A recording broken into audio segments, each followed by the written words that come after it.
Hello everyone. Art and culture Nitin Singhania की series में आपका स्वागत है। जैसा कि हम एंशियंट से चले हैं, मिडिएवल तक पहुंच गए हैं, मिडिएवल आर्किटेक्चर देख रहे हैं।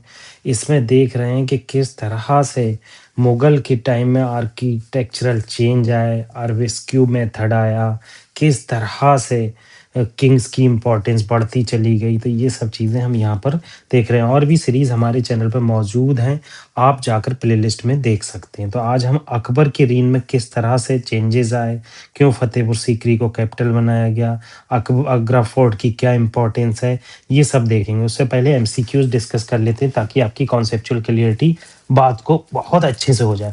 तो ये अकबर की रीन के टाइम के कुछ स्टेटमेंट दिए हुए हैं, इसको हम देखेंगे। पहले क्या दिया हुआ है, पहला स्टेटमेंट क्या कहता है, करेक्ट बताना है। इस पे ऐसे गोला कर लेना चाहिए, करेक्ट बताना है। क्या कह रहा है, Akbar introduce the concept of Charbagh garden in imperial Mughal architecture. ये बताना है आपको सही है या गलत है। चार बाग गार्डन मैंने पहले भी बताया किसने इंट्रोड्यूस किया। Use of red sandstone with intricate carving was hallmark of अकबरीन। अकबर के टाइम पर रेड सैंडस्टोन और इंट्रिकेट कार्विंग बहुत बढ़ गई थी। फतेहपुर सीकरी को बहुत अच्छी सिंथेसिस, आर्किटेक्चरल सिंथेसिस दिखेगा जिसमें हिंदू और इस्लामिक डिस्प्ले दिखेगा। ठीक है, तो ये देखेंगे इसका आंसर क्या होगा। अगला क्वेश्चन जो है, नेक्स्ट क्वेश्चन, आंसर थोड़ा सा गायब कर देते हैं हम लोग यहाँ पर। ये देखो नेक्स्ट क्वेश्चन क्या है, ताकि आपको गायब क्या, वो तो आ ही गया। तो इसका क्या है next question, Akbar best represent his policy of religious eclecticism Sulh Kul through the architecture. किस आर्किटेक्चर के थ्रू रिलीजियस एक्लेक्टिसिज्म दिखा था उसका। तो ये है, इसमें एक इबादत खाना, ये इंपॉर्टेंट है। इबादत खाना जो हाउस ऑफ वर्शिप था, उसमें डिफरेंट रिलीजियन के लोग फतेहपुर सीकरी में बैठते। तो ये सब चीज़ें हम एक बार आपको क्लियर कर देंगे। और अभी आपने इसका आंसर देख लिया, मगर पीछे वाले का आंसर हमने नहीं देखा है, उसको देख लेंगे। तो पहला चीज है, अकबर का रीन देखो 1556 से लेकर 1606 तक आपको देखने को मिलेगा। ठीक है, 1606 या 1609 तक आपको देखने को मिलेगा।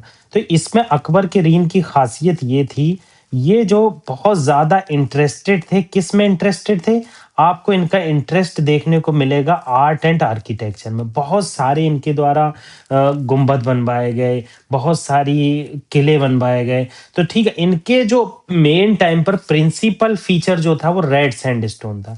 रेड सैंडस्टोन का बहुत ज्यादा यूज किया जाता था। One of the main feature जो इन्होंने इंट्रोड्यूस किया था उसका नाम था ट्यूडोर आर्च। ट्यूडोर आर्च, ये ट्यूडोर आर्च जो फोर सेंट्रिक आर्च थी, आप देखो यहाँ पर ये है, ये ट्यूडोर आर्च है फोर सेंट्रिक। एक सेंटर यहाँ है, एक सेंटर यहाँ, एक इधर को मानते हैं, एक इधर को मानते हैं। तो ये फोर सेंटर आर्च जो थी, ये अकबर के रीन में इंट्रोड्यूस हुई थी। तो यहाँ पर क्या बताया गया है, बहुत ज्यादा इंटरेस्टेड थे आर्ट एंड आर्किटेक्चर में, रेड सैंडस्टोन का बहुत ज्यादा यूज किया, ट्यूडोर आर्च फोर सेंटर आर्च इन्होंने इंट्रोड्यूस की।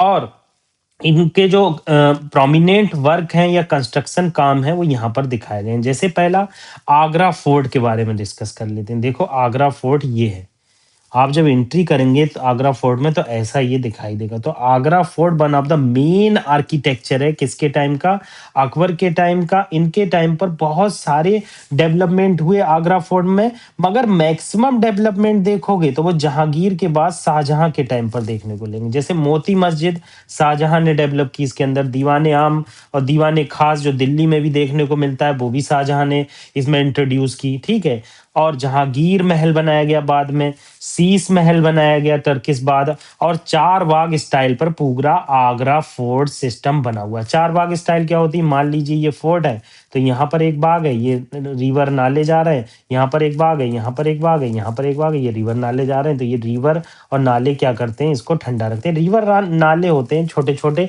ज्यादा बड़े नहीं होते, रिवर तो नहीं कह सकते। ठीक है, तो इस तरह से चार बाग सिस्टम यहाँ पर देखने को मिला। और क्वेश्चन में यही आया कि चार बाग सिस्टम किसने इंट्रोड्यूस किया। तो ये हम अभी देखेंगे कि चार बाग सिस्टम किसके द्वारा इंट्रोड्यूस किया गया था। तो मैंने आपको बताया कि Agra fort one of the main construction था अकबर के टाइम का, मगर मोस्ट ऑफ स्ट्रक्चर जो बनाए गए वो शाहजहां के टाइम पर ही बनाए गए। ठीक है, आगे फतेहपुर सीकरी। भाई फतेहपुर सीकरी तो आप जानते हैं, जो लोग आगरा जाते हैं वो फतेहपुर सीकरी क्यों जाते हैं, क्योंकि ये इंडो इस्लामिक आर्किटेक्चर का बहुत अच्छा उदाहरण है। ये न्यू कैपिटल बनाई अकबर ने अपने टाइम में, जिसे फतेहपुर सीकरी कहा गया। और ये डिस्क्राइब किया जाता है frozen moment of the history, मतलब हिस्ट्री में इस तरह का मोमेंट देखने को नहीं मिला। ये यूनेस्को की वर्ल्ड हेरिटेज साइट्स भी है, ये आपको याद रखना है। ये ब्लेंड है, यूनिक ब्लेंडिंग मिलेगी हिंदू और पर्शियन स्टाइल का। जैसे इंपॉर्टेंट फतेहपुर सीकरी में क्या क्या फीचर हैं, जैसे बुलंद दरवाजा। मैं आपको बुलंद दरवाजा दिखा देता हूँ, ये बुलंद दरवाजा रहा। तो बुलंद दरवाजा अगर आप देखेंगे तो बहुत, ये वर्ल्ड का लार्जेस्ट गेट है। देखो क्या लिखा है, largest gateway of the world, ठीक है। 40 मीटर लंबा है ये। 1576 में बनाया गया था, जब अकबर ने गुजरात पर विक्ट्री हासिल की थी। तो ये चीज आपको बहुत अच्छे से जान लेना चाहिए कि किस तरह से अकबर के रीन में चेंजेस आए और बुलंद दरवाजा क्यों फेमस हुआ, तो आपको ये पता होना चाहिए। सलीम चिश्ती टॉम्ब, ये जो सलीम चिश्ती जो दरगाह है उनके याद में बनाया गया है, सलीम चिश्ती टॉम्ब। इसमें इंट्रिकेट कार्विंग हुई है, जाली वर्क देखने को मिलेगा। ये जाली वर्क तो यहाँ जिक्र हुआ है 1581 में, ब्यूटीफुल जाली वर्क देखने को मिलता है। अरवेस्क्यू पैटर्न देखने को मिलता है। अरवेस्क्यू पैटर्न मैंने बताया था किस तरह से एक मोटिव से दूसरी मोटिव निकाली जाती है और एक ऐसे पत्तियां बनाई जाती हैं। तो अरवेस्क्यू मेथड यहाँ देखने को मिलेगा, ठीक है। तो ये हमने सलीम चिश्ती टॉम्ब के बारे में देखा।